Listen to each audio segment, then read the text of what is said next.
Pemerintah pusat hingga saat ini masih belum menetapkan kebijakan untuk libur Natal dan Tahun Baru meskipun varian Omikron telah ditemukan di Jakarta. Sejumlah pihak masih menunggu aturan apa yang akan diputuskan untuk mencegah terjadinya lonjakan kasus COVID-19. Lantas bagaimana seharusnya kita menyikapi dan mengantisipasi terjadinya penularan COVID-19 varian Omikron? Sudah bergabung bersama kita di Kabar Petang kali ini ada dua narasumber juru bicara COVID-19 Kementerian Kesehatan, Dr. Siti Nadia dan Jubir Satgas Covid BNPB Pak Heri Trianto. Selamat petang, Assalamualaikum Pak Heri, Dr. Nadia, apa kabar? Waalaikumsalam Mbak Ken. Waalaikumsalam. Selamat sore Pak Heri. Salam sehat. Salam sehat. Nadia, Mbak Ken. Ya, saya mau ke Dr. Nadia dulu. Dokter, sebenarnya penyebaran Omikron ini karakteristiknya seperti apa sih supaya masyarakat juga mengetahuinya, dokter? Ya, dari data sementara yang kita miliki ya, bahwa Omikron ini sudah jelas sangat menular, ya, sangat cepat menular. Kalau kita tahu bahwa dia 3 kali lebih cepat menular daripada varian Delta. Varian Delta saja sudah 6-8 kali lebih cepat menular dibandingkan varian asli Wuhan. Berarti ini mungkin kecepatannya bisa 9-10 kali ya. Artinya dalam waktu singkat juga kita akan melihat banyak sekali orang yang tertular dalam jumlah yang cukup banyak. Yang kedua adalah varian ini cepat juga menyebabkan orang menjadi sakit kembali, jadi terinfeksi kembali ya. Artinya kalau dulu dengan orang yang sudah atau pernah tertular virus COVID-19, dia akan menjadi penyintas, dia akan memiliki proteksi ya terhadap kekebalan imunitas yang dia miliki pasca dia sembuh dari sakit tersebut. Nah, tapi ternyata sepertinya dengan adanya varian Omikron, proteksi itu terjadi penurunan sehingga orang yang menjadi penyintas itu menjadi lebih cepat untuk tertular dan sakit kembali.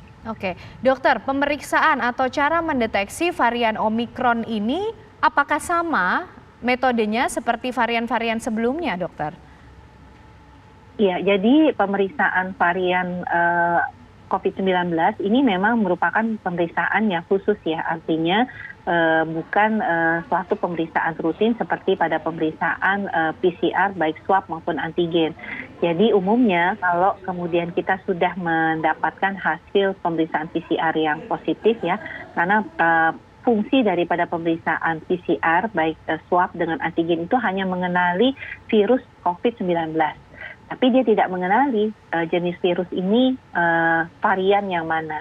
Varian Alpha kah, varian Delta kah, varian Omikron kah, atau varian lain yang kita tahu varian Delta itu punya turunannya ya, seperti varian 2.3, varian 4.2 ya, AY4 seperti itu ya. Jadi varian-varian itu hanya bisa dilakukan melalui pemeriksaan lanjutan yang kita sebut sebagai genome sequencing. Jadi ada pemeriksaan genetik daripada virus tersebut yang dipetakan, dibaca, sehingga kita mengetahui ini jenisnya varian Delta atau varian Omikron.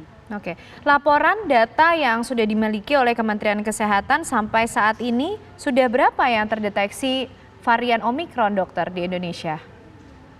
Iya, sampai saat ini satu yang ke tanggal 16 Desember kemarin diumumkan oleh Pak Menteri Kesehatan, dan juga kemarin sempat disebutkan oleh Pak Menteri ada 5 yang probable ya, jadi kemungkinan kuat bahwa dia mengarah kepada varian Omikron dari pemeriksaan yang kita sebut sebagai S-Gene Target Failure ya, atau SGTF.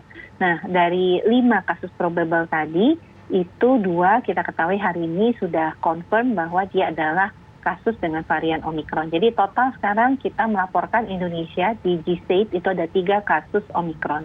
3 kasus Omikron, termasuk mengenai sampel yang ada di Manado seperti apa, dokter? Nah, sampel Manado ini kan baru dikirimkan ke Badan Litbangkes tanggal 15 Desember.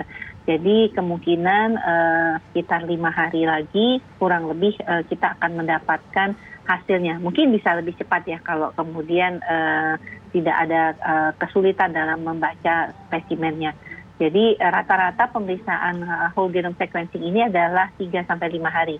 Nah, mungkin sekitar 5 hari atau 3 hari lagi kita akan mendapatkan kepastian ya. Kalau kita lihat sampel 2 orang yang positif hari ini dilakukan pemeriksaan itu sekitar tanggal 12, 13 ya, dan tanggal 16 sudah kita bisa ketahui. Oke, nah dengan adanya masuknya varian Omikron ini, lalu apa langkah, keputusan dan kebijakan pemerintah? Kita nanti akan tanyakan kepada Jubir Satgas Covid BNPB Pak Heri Trianto.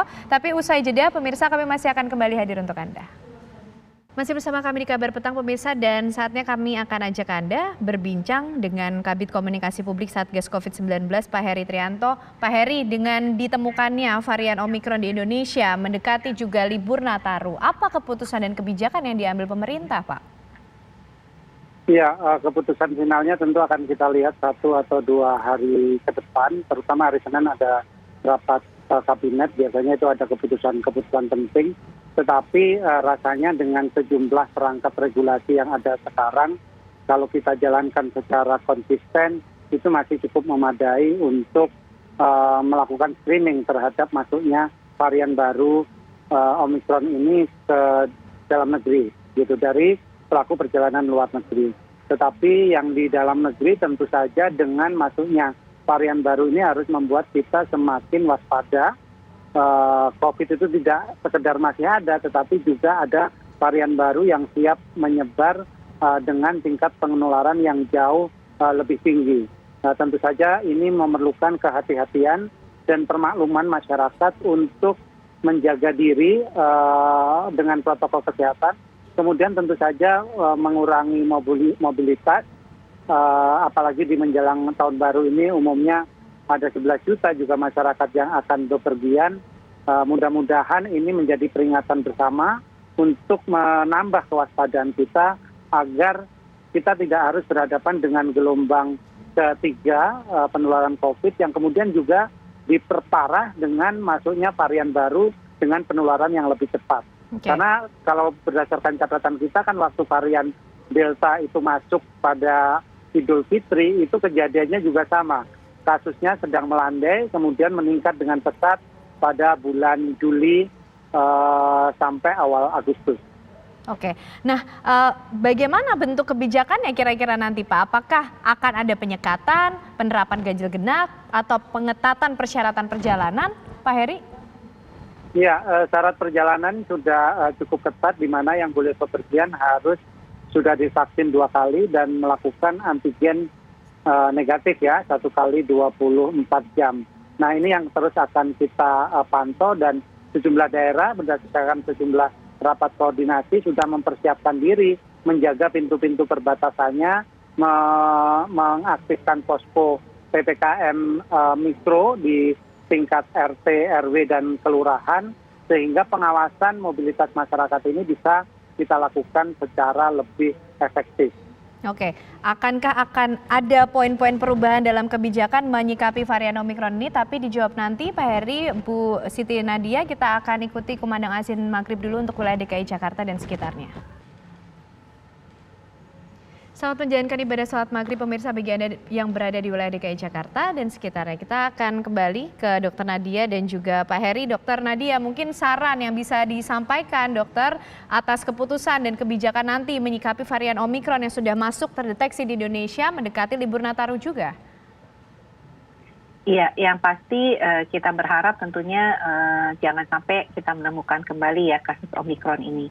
Yang kedua, kalaupun kita temukan masih bisa kita lokalisir. Artinya seperti yang saat ini 3 kasus ini berada pada wilayah tempat kita sedang melakukan karantina atau isolasi sehingga lebih mudah untuk melokalisirnya.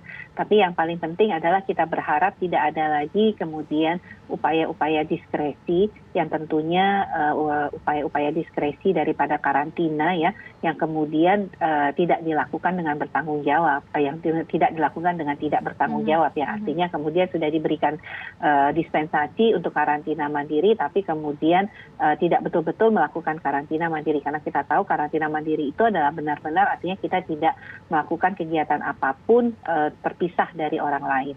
Oke, Pak Heri, masyarakat ini biasanya cenderung bingung dengan kebijakan yang ada setiap ada varian baru ditemukan dan perubahan kebijakan. Nah, bagaimana masyarakat menyikapinya, Pak Heri?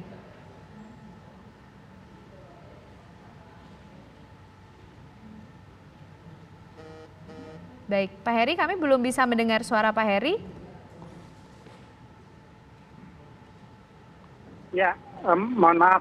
Ya, silakan jadi, Pak. Masyarakat Indonesia ini sudah 20 bulan bersama dengan COVID ya, bahkan lebih, dan secara dinamis mengikuti perkembangan yang ada. Jadi rasanya kita tidak bisa meng-underestimate mereka untuk tahu apa yang harus dilakukan dalam rangka menghindari COVID-19 ini. Oke. Hanya saja memang regulasi-regulasi yang lebih memaksa memang tetap diperlukan dan lebih ketat dengan penegakan hukum yang cukup tegas ya, sehingga masyarakat ini melakukan ini tidak saja karena takut dihukum, tetapi juga karena memang mereka tidak ingin tertular atau tidak mau tertular, dan mereka tahu cara untuk menghindarinya. Ya. Jadi dengan regulasi-regulasi yang ada, dengan pengaktifan kembali posko PPKM mikro di tingkat desa hingga RT, ini diharapkan akan semakin memperbesar kewaspadaan kita semua dalam menghadapi pandemi ini. Baik, terima kasih Kabid Komunikasi Publik Satgas COVID-19 Pak Heri Trianto dan juga juru bicara COVID-19 Kementerian Kesehatan Republik Indonesia Dr. Siti Nadia sudah bergabung bersama kami di Kabar Petang. Sehat selalu Dr. Nadia dan juga Pak Heri.